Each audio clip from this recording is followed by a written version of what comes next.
Should Kentucky pay for pensions with pot? Good evening. I'm Kayla Moody in for Rachel Plant. And I'm Doug Profit. That solution involving marijuana is being proposed by a well-known state lawmaker, Republican lawmaker, right here from Louisville. He wants to legalize marijuana or cannabis, an effort he says could generate $100 million per year for the state.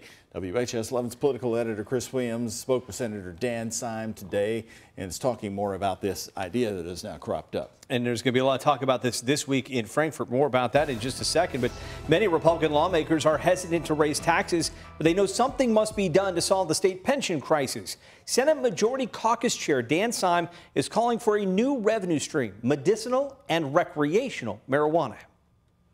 Well, I want to legalize cannabis if we're going to be politically correct. Okay, it's not marijuana anymore, it's cannabis. 28 states. I didn't think there was anything politically correct about Dan Syme. Probably not, but at any rate. Some might argue it's tough to find a less politically correct Kentucky lawmaker than Senator Dan Syme. Last year, he called for a return to neighborhood schools. Critics called that an effort to end busing in JCPS. Years ago, he pushed for expanding casino gaming. Now, as lawmakers prepare for a special session to tackle the pension crisis, he's proposing a plan he claims will bring jobs and at least $100 million per year to Kentucky coffers. Now, we've got this problem with this pension issue. According to whoever you want to talk to, it's anywhere from 30 to 50 billion, whatever that number is, and nobody seems to really know, but we know it's a horrendous number. We have got to find a way to pay for that. And is it through marijuana, cannabis? Well, the question will be, are we going to increase taxes, or are we going to create new pots of money? Senator Syme had no exact figure for my question as to how much marijuana a Kentuckian would be allowed to possess, but he compared his proposal to what Colorado has done. He says he wants to see it legalized for, quote, adult use and medicinal purposes.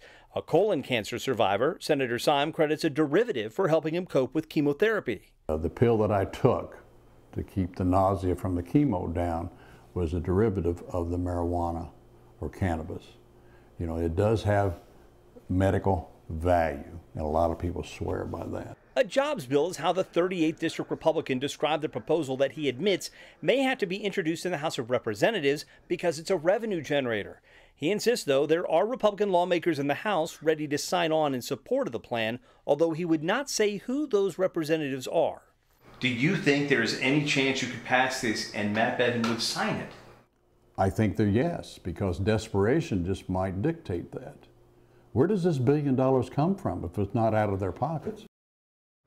I've asked Governor Bevin's office for comment. They directed me to a radio interview he did last month in which he said he would not legalize marijuana. During my interview with Senator Syme, he acknowledged that the General Assembly has overridden Governor Bevin's vetoes before, having done it this year. There's a forum scheduled for Thursday at the Capitol in which senators and representatives will discuss smart approaches to marijuana. Chris Williams, WHAS 11 News.